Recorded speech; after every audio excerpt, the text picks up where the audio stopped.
bergerak berbagi untuk negeri, guru penggerak majukan pendidikan, guru penggerak menghamba pada murid, kreatif rancang pembelajaran, hargai potensi, tingkatkan prestasi, lahirkan profil pelajar Pancasila. Belajar, bergerak, berbagi untuk negeri, kita menjalin kolaborasi. Belajar, bergerak, berbagi untuk negeri, demi bakti pada Ibu Pertiwi.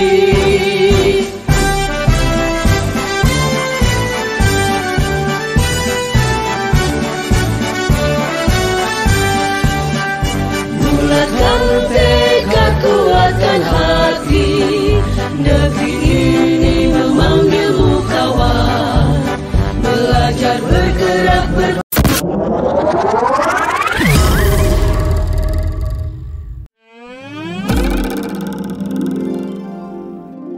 Terhormat Ibu, yang terhormat Bapak Kepala Sekolah SDN 2 Sri Pendowo, yang terhormat Ibu Bapak Guru SDN 2 Sri Pendowo di tempat.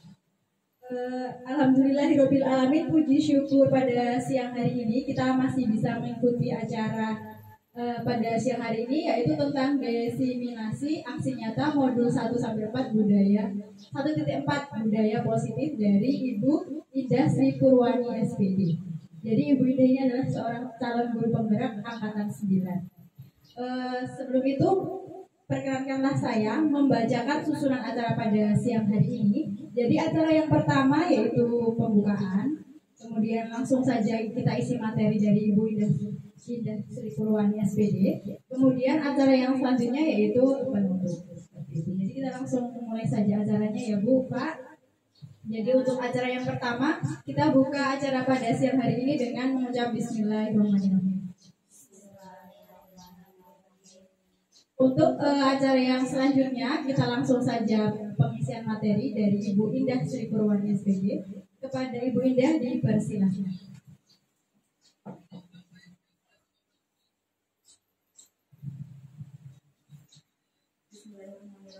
Assalamualaikum warahmatullahi wabarakatuh. Waalaikumsalam warahmatullahi wabarakatuh.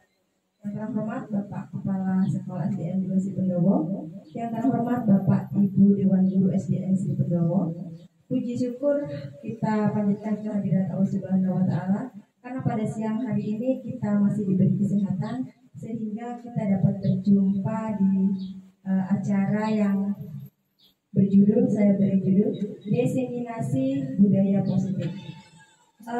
Desiminasi ini adalah penyebarluasan tentang budaya positif yang sedang saya pelajari di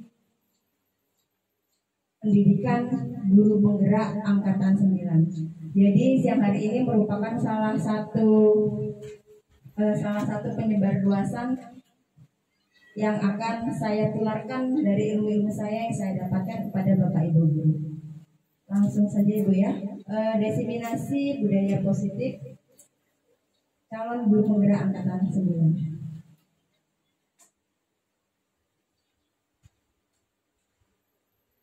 Tujuan dari desiminasi ini adalah penyebaran pemahaman dan pengalaman terkait implementasi budaya positif di sekolah yang dapat membantu murid belajar dengan aman dan nyaman sesuai filosofi Ki Hajar Dewantara. Konsep inti budaya positif adalah paradigma perubahan belajar. Ada 6 poin. Yang pertama, disiplin positif dan nilai kebajikan universal. Yang kedua, kebutuhan dasar manusia. Yang ketiga, teori motivasi, hukuman dan penghargaan serta restitusi. Yang keempat, keyakinan kelas. Yang kelima, posisi kontrol guru. Yang keenam, segitiga restitusi. Berikutnya adalah pengertian dari budaya positif. Budaya positif adalah nilai-nilai, keyakinan-keyakinan, dan kebiasaan-kebiasaan di sekolah yang berpihak pada murid agar murid dapat berkembang menjadi pribadi yang berkualitas, dan berkarakter baik sesuai dengan profil pelajar Pancasila. Selanjutnya, salah satu yang dapat dilakukan guru dalam membantu siswa tumbuh maksimal mempunyai karakter profil pelajar Pancasila adalah dengan membangun budaya positif yang berpihak pada murid, membangun keyakinan atau visi sekolah yang menumbuhkan dan mengembangkan budaya positif. Dalam mewujudkan budaya positif, perlu adanya disiplin positif. Sekarang kita ke disiplin positif. Makna kata disiplin menurut Bapak Ibu guru, ketika kita mendengar kata disiplin, apa yang terbayang di benak Bapak Ibu guru tentang disiplin? Tepat waktu, Bu. Tepat waktu. Yang lain?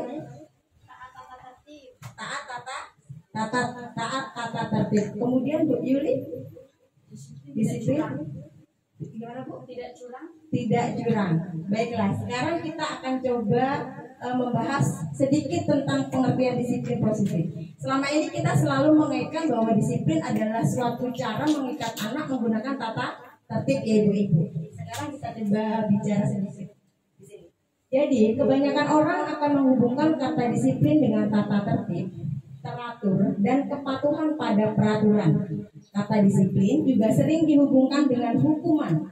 Padahal itu sungguh berbeda. Karena belajar tentang disiplin positif tidak harus dengan memberi hukuman. Justru itu adalah salah satu alternatif terakhir dan kalau perlu tidak digunakan sama sekali. Jadi kalau misalnya ada murid kita yang melanggar tata tertib, alternatif terakhir adalah memberi hukuman. Ada cara-cara lain yang bisa kita lakukan kepada murid-murid kita. Disiplin artinya bagaimana cara kita mengontrol diri dan bagaimana menguasai diri untuk memilih tindakan yang mengacu pada nilai-nilai yang kita hargai. Dengan kata lain, seseorang yang memiliki disiplin diri berarti mereka bisa bertanggung jawab terhadap apa yang dilakukannya karena mereka mendasarkan tindakan mereka pada nilai-nilai kebajikan universal.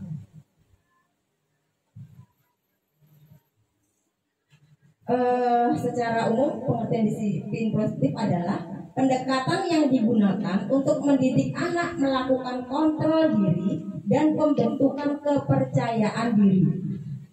Yang pertama, tanpa kekerasan dan tanpa ancaman, melainkan komunikasi tentang perilaku secara efektif. Dengan kata lain, seseorang yang memiliki disiplin diri berarti mereka bisa bertanggung jawab terhadap apa yang dilakukannya karena mereka mendasarkan tindakan mereka pada nilai-nilai kebajikan universal.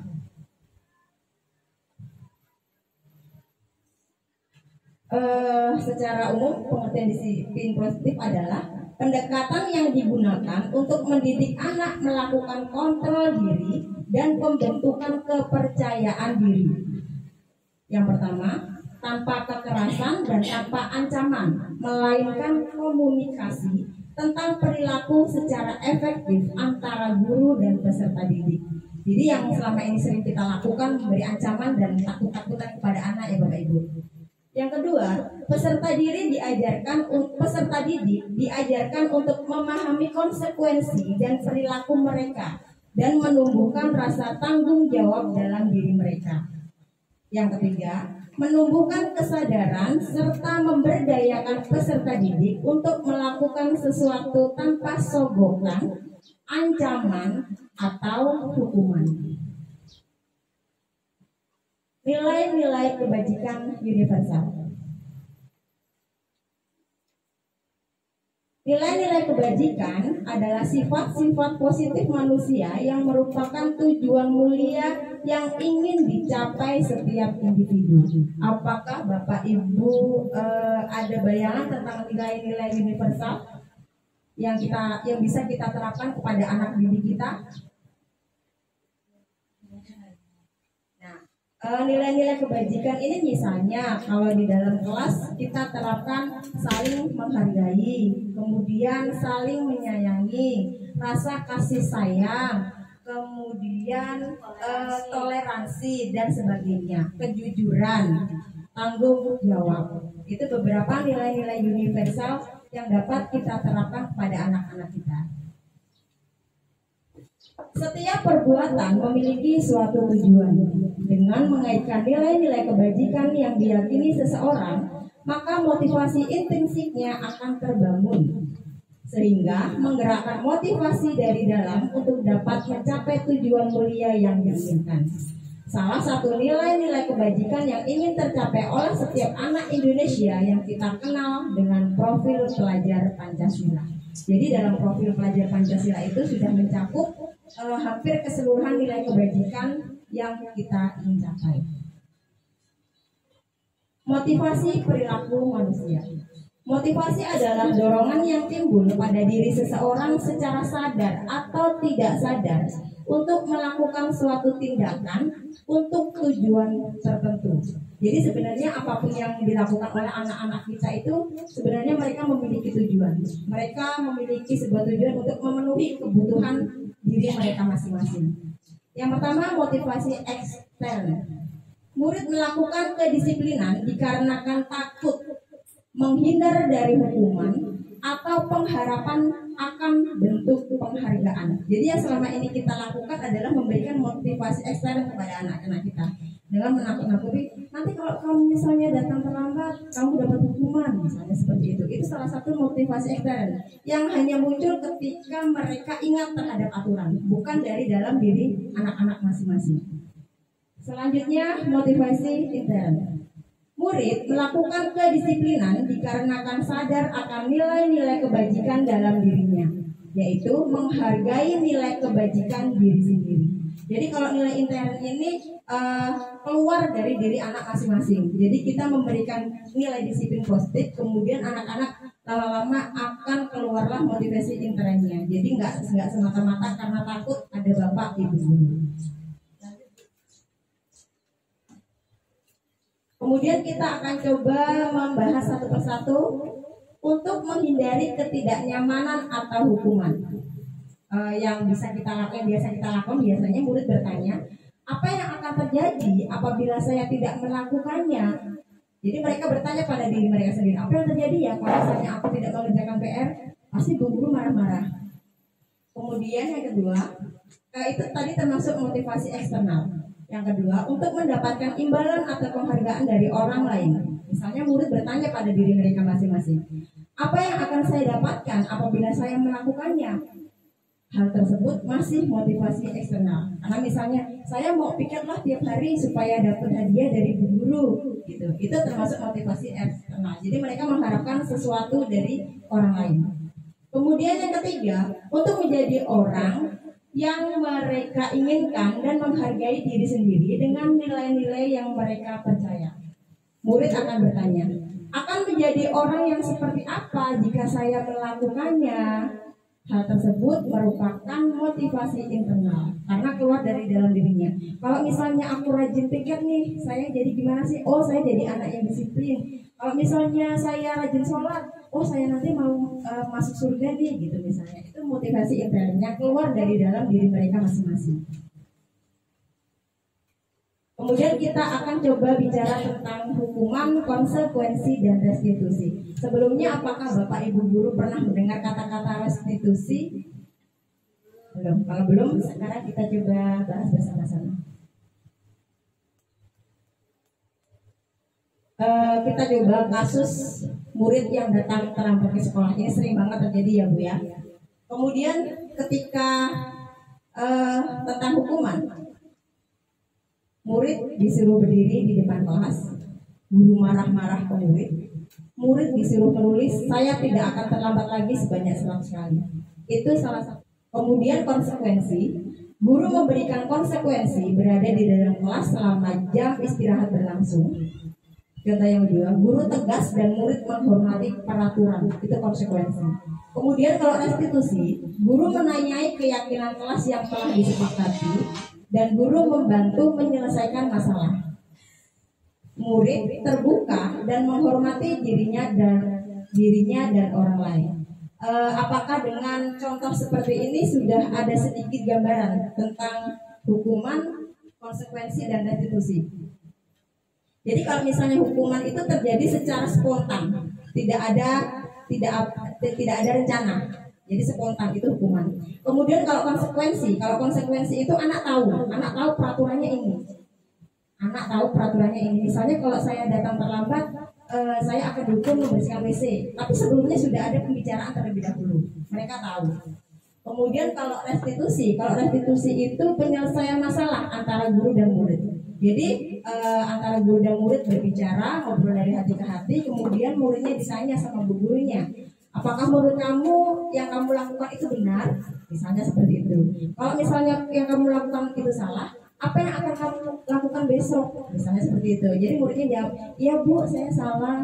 Besok saya bangunnya nggak kesiangan lagi deh, biar sekolahnya nggak terlambat. Itu salah satu bentuk sederhana dari restitusi. Saat kita berulang kali menjanjikan hadiah kepada anak-anak agar berperilaku bertanggung jawab, atau kepada seorang murid agar mempelajari sesuatu yang baru, atau kepada seorang karyawan agar melakukan pekerjaan yang berkualitas, maka sebenarnya kita sedang berasumsi mereka tidak dapat melakukannya, atau mereka tidak akan memilih untuk melakukannya. 5 posisi kontrol guru. Ini yang sedang saya dalami. Yang pertama penghukum, yang kedua pembuat rasa bersalah, ketiga teman, 4 pemantau, 5 manajer. Contoh penerapan 5 posisi kontrol. Kita hadirkan satu buah kasus lagi ya Bapak Ibu.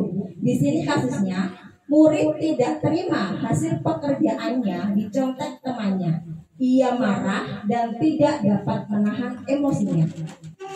Kemudian kalau kita sebagai penghukum, posisi kontrol kita sebagai penghukum, yang sering kita lakukan adalah kamu harus menulis saya bersalah dan menyesal sebanyak 1 buku. Itu contoh penghukum, karena tidak ada peraturan yang mengharuskan seperti itu. Kemudian untuk pembuat rasa bersalah, berapa kali ibu sudah mengingatkan kamu, ibu kecewa sama kamu. Itu pembuat rasa bersalah. Jadi kita menyalahkan murid kita. Kemudian berikutnya adalah teman. Bisa dengan bicara, kamu jangan gitu dong. Coba sebelumnya cerita dulu ke ibu.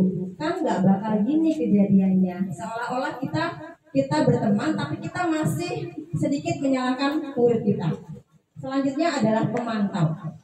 Pemantau itu ketika misalnya begini, kamu sudah melanggar kesepakatan kelas, kamu tahu konsekuensinya. Nanti saya cek dan kamu kerjakan apa yang seharusnya kamu lakukan. Itu pemantau. Jadi kalau pemantau ini selalu mengaitkan kesalahan-kesalahan murid dengan peraturan. Lanjut ke manajer. Apakah kamu tahu apa kesalahan kamu? Apa kira-kira pendapatmu dan bagaimana cara memperbaiki kesalahan kamu? Jadi kalau posisi manajer itu hampir sama dengan restitusi, mengembalikan semuanya kepada murid. Berikut contoh penerapan 5 posisi kontrol guru. Mari kita simak bersama. Ini adalah salah satu contoh segitiga restitusi yang kemarin sempat saya terapkan di kelas saya. Mari disimak bersama.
Selamat siang, Bu Indah. Selamat siang, Ayah. Ayah masuk makan dulu. Iya, Bu.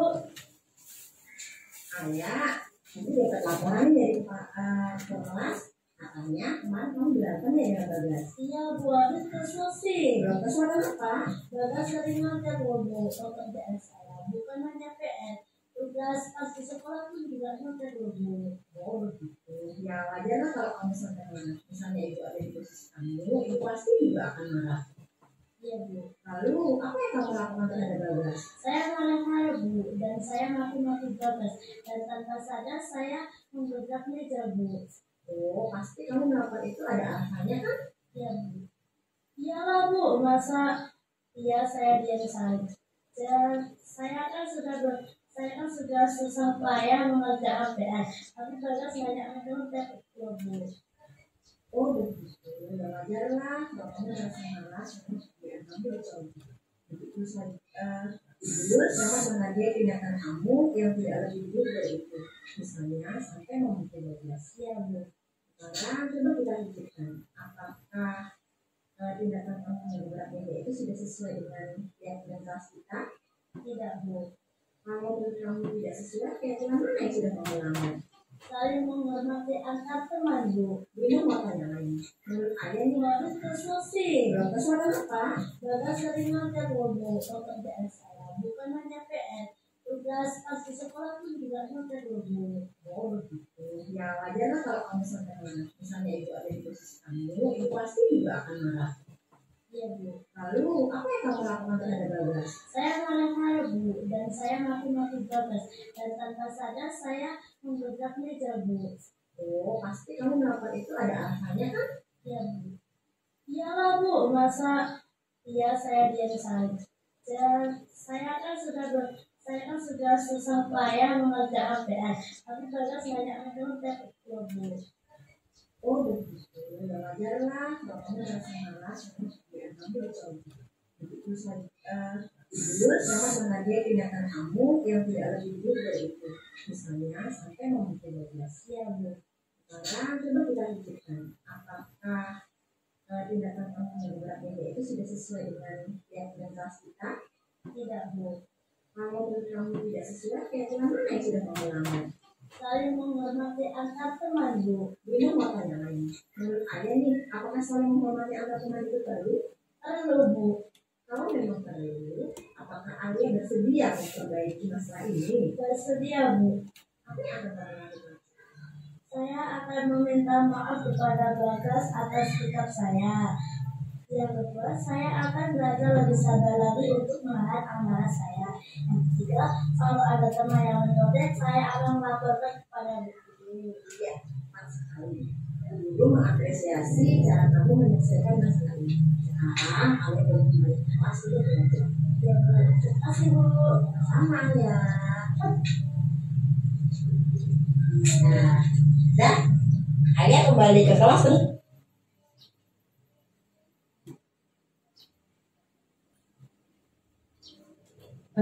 Itu tadi sedikit contoh tentang restitusi, segitiga restitusi yang bisa kita terapkan dalam mengatasi masalah-masalah dengan murid kita. Memang rasanya tidak mungkin ya Bapak Ibu, tapi dengan cara-cara seperti itu anak-anak zaman sekarang itu kan paling nggak suka kalau dimarah-marah. Mereka itu lebih suka disayang. Jadi sebenarnya mereka itu melakukan kenakalan-kenakalan itu untuk mencari pemenuhan kebutuhan yang mereka inginkan. Selanjutnya tentang keyakinan kelas.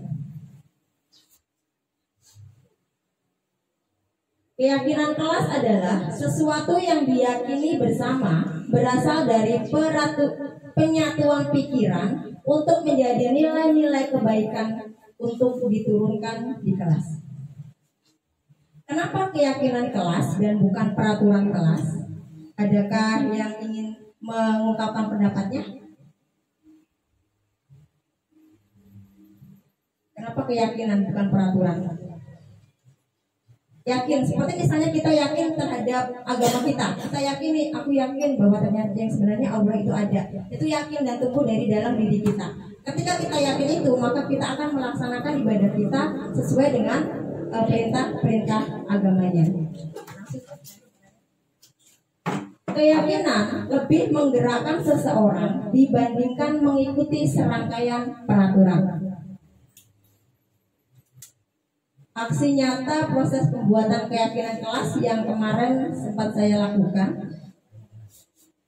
merumuskan peraturan kelas, kemudian peraturan kelas menjadi keyakinan kelas, kemudian penandatanganan keyakinan kelas, dan penekelan keyakinan kelas di dalam kelas.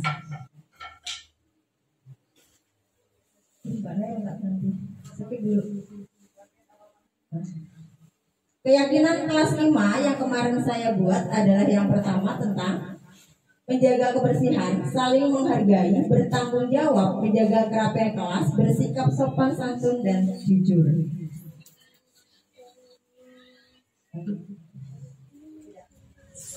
Ini tadi tentang segitiga restitusi yang videonya sudah kita tonton bersama-sama.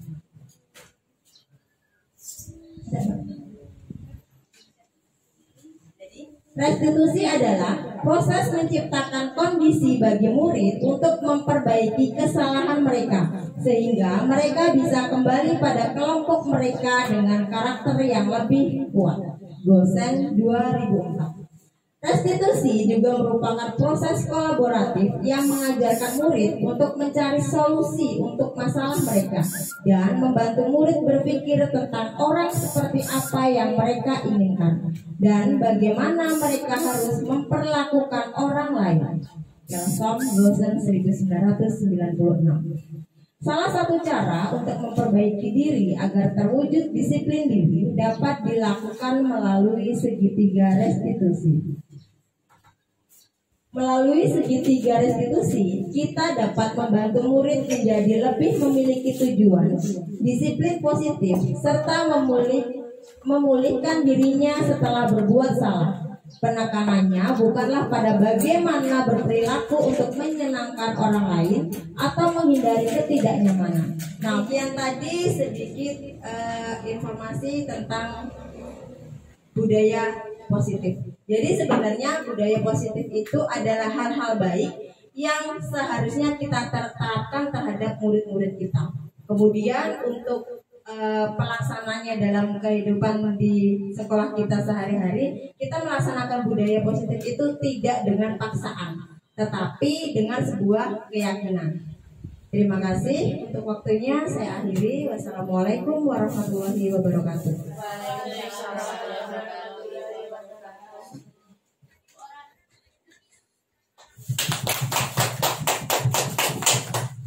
Terima kasih kepada Ibu Indah atas materi yang telah diberikan. Sangat bermanfaat sekali ya Bu, Pak. Ya. Alhamdulillah, terima kasih ilmunya untuk siang hari ini. Melanjut ke acara selanjutnya yaitu penutup. Marilah kita tutup acara siang hari ini dengan membaca lafaz Alhamdulillah. Alhamdulillahirobbilalamin. Kurang lebihnya mohon maaf. Saya akhiri. Wassalamualaikum warahmatullahi wabarakatuh. Waalaikumsalam warahmatullahi wabarakatuh. Sama-sama.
banyak kata tidak.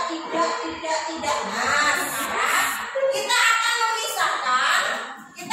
memisahkan beberapa kesepakatan kelas ini menjadi yang namanya keyakinan dan kelas. Sekarang kita dari yang pertama, Rafa tidak boleh mengambil barang orang. Berarti ada hubungannya dengan apa kalau nggak boleh mengambil barang orang secara paksa? Salin ya, banyak kata tidak. Nah, sekarang kita akan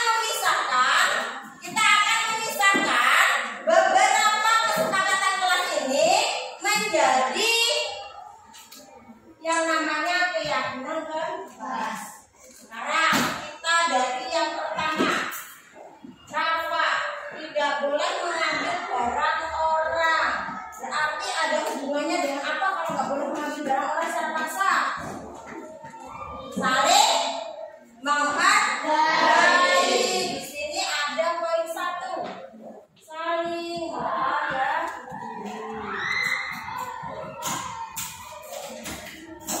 Mbak, sini bisa bantu dulu. Ini Mbak. Coba Mbak Cindy ambil beberapa di sini yang menurut Cindy berhubungan dengan saling menghargai. Nah, di sini ada tidak boleh bohong. Kalau tidak boleh bohong berarti apa nilainya? Harus jujur. Berarti yang kedua, ini nilai pertama saling menghormati, yang kedua jujur. Terus di situ ada lagi tidak boleh membuang sampah di jendela. Berarti ketiga apa ya? Menjaga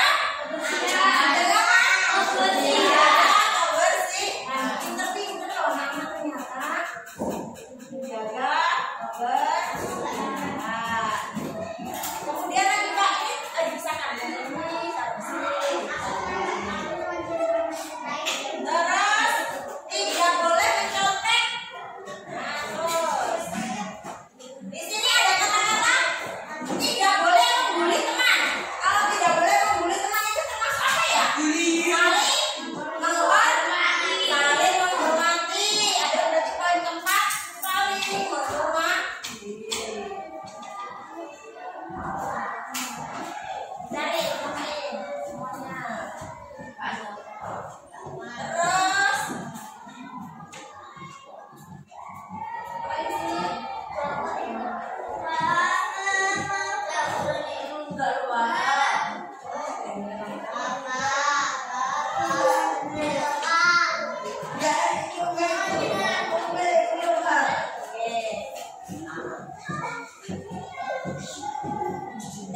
Yang tadi kok ada yang tidak boleh terlambat ya?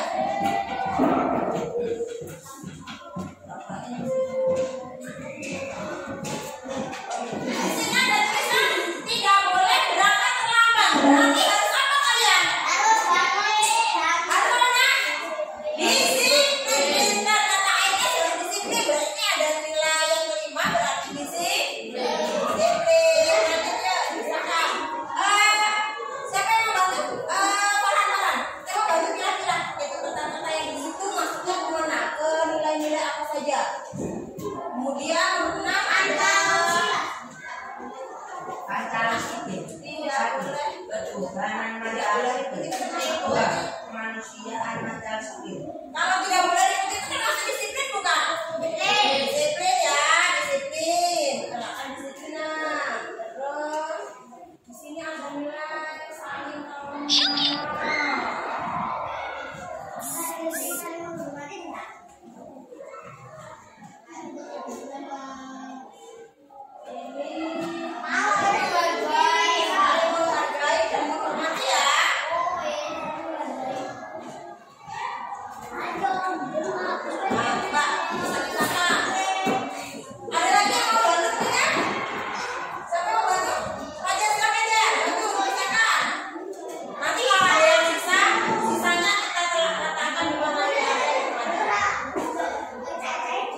belajar bergerak